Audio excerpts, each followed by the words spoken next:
really like this story, but I'm a little confused about Mr. Scrooge. Like, why is he so mean? Yeah, I wonder that too. He has so much money, but he still isn't happy. Yeah, he and Jacob Marley were pretty greedy, but it didn't do them any good. No, it kinda did them bad. Well, hello, you two. How nice to see you. Mr. Clementine, did you go fishing? I did.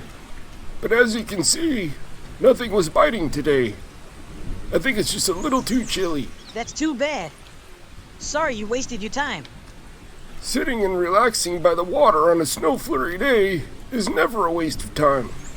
It restored my soul. Wow, that sounds really good. It was, little Jessica. So, what are you two reading? We're reading A Christmas Carol. Ah, Charles Dickens. One of my favorites. Really? Yep. My grandmother used to read it to us every Christmas. Your grandmother? The story is that old? Yep. It's actually even older. It's about 100 years older than I am. Whoa! Why do we still read such old stories? Well, Brian, in my estimation, the old ones are the best. They have withstood the test of time. What does that mean? It means that even though it's an old story, it still shows us the truth about ourselves. Well, I have a hard time seeing how Mr. Scrooge is anything like me. He's so mean, and I don't understand why. And he has so much money, yet he wants to keep it all for himself. Doesn't he want to share with others? These are all really good questions. I see you two are trying to analyze Scrooge's character. Analyze? Is that like characterization? Our teacher asked us to do that for homework. That's exactly what it is. Analyzing the characters is very important to understanding the meaning of the story. Can you help us with characterization? I sure can.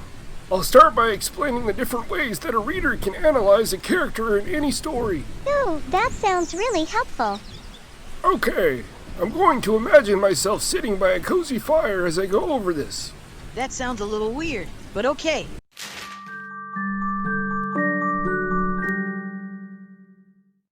Analyzing characters, also known as characterization, is a means of finding out how a writer brings his or her characters to life. This process can make you feel certain ways about a character. Sometimes, your feelings about a character will change as you read through the story and get to know them more. I'll walk you through some steps that will help you figure this out. Oh, and this here lamp is my literary lantern. It will help me in the process. I know that might sound crazy, but you'll soon see what I mean.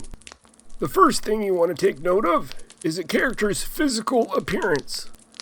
What does your character look like? Are they tall and gangly, short and stout, or maybe they have an angry look in their eye?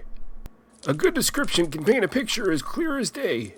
Think of Huckleberry Finn's ragged clothes, or Anne of Green Gables' fiery red hair, or even Mr. Scrooge's frozen old features, pointed nose, and thin blue lips. It all tells us a little something about who they are. Next, there's speech and dialogue. What a character says, and how they say it, also gives us clues about their personality. Maybe they're soft-spoken and polite, like Charlotte in Charlotte's Web, when she says to Wilbur, "You have been my friend." That in itself is a tremendous thing. Or maybe they're loud and rude, like Eustace in Voyage of the Dawn Treader, when he says, "It's a rotten idea! Why should we sail all over the sea looking for a king of another country?" You have to keep reading the story, though, because oftentimes, as is in the case with Eustace, a character goes through an experience that changes them tremendously. Now let's take a peek inside the characters' heads. Oftentimes, a writer will let us in on a character's thoughts and feelings, so we can better understand who they are and why they do the things they do. There are several ways that authors do this. They might use interior monologue, where a character's thoughts are expressed, often in the first person and in the present tense, like, "Why did I say that? Now everyone thinks I'm a fool." Stream of consciousness is similar to interior monologue, but it's a little more jumbled and disjointed, much like the way we all think. A character can also have a dialogue with themselves. They can talk to themselves out loud, revealing their inner thoughts. For example, a character might whisper to herself, "I have to stay calm. Panicking won't help anyone." I have to admit, I talk to myself all the time. I'm sure you do too. Third-person narration is a very common way a writer shows thoughts and feelings. We're seeing things from the writer's point of view, so the third-person pronouns of he, she, it, or they are used, instead of the first-person pronoun I. Here's an example.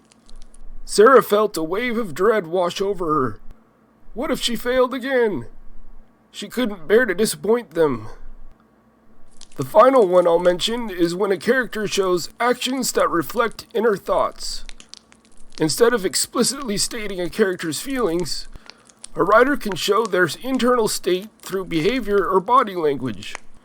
For example, his hands trembled as he reached for the door handle, his breath quick and shallow. I actually like this kind of characterization because I have to think more to figure out the character's feelings.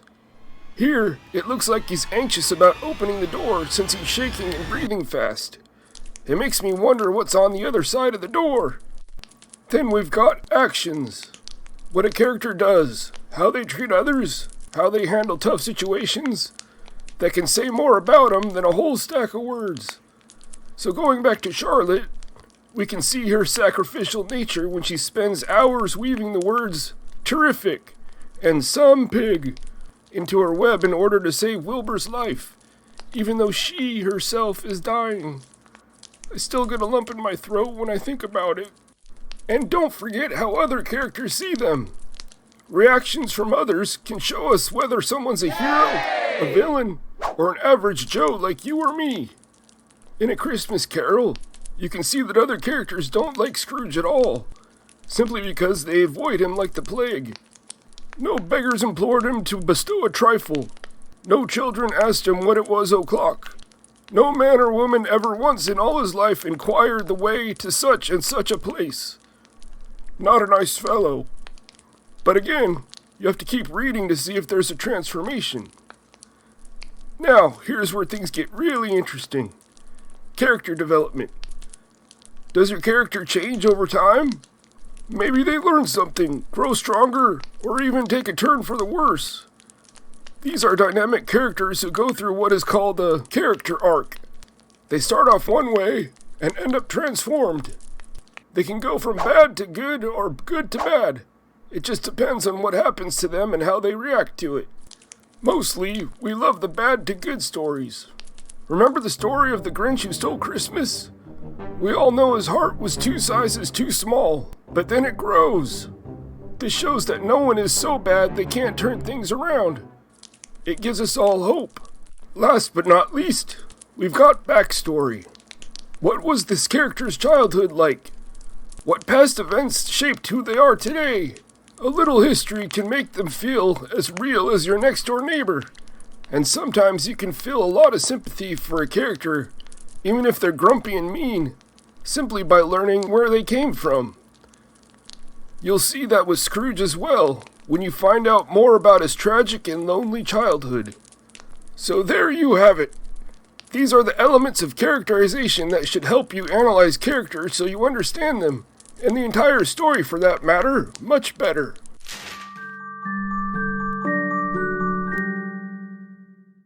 Wow, I didn't know there were so many ways to learn about a character. Right. I'm gonna go back through all the stories I've read and analyze the characters more. I might even write my own story. Well, Jessica, that says a lot about your character. Really? Like what? Like you really like to study. Or that she just really likes books. Actually, I think both are true. So, will this help you analyze Mr. Scrooge's character for your homework assignment? I think so. We have to finish the story though, to see how Scrooge transforms. Right now, I don't like him very much. But I know the ghosts come and show him things that might make him change. Oh yes, that they will. Maybe we can talk about it after we finish the story? I look forward to it, Brian. Say, it's getting pretty cold out here. We better head back home and get cozy by the fire. That sounds great. Brian, do you want to come over and finish the book together? My mom makes really good hot chocolate. With marshmallows? Yep. Awesome!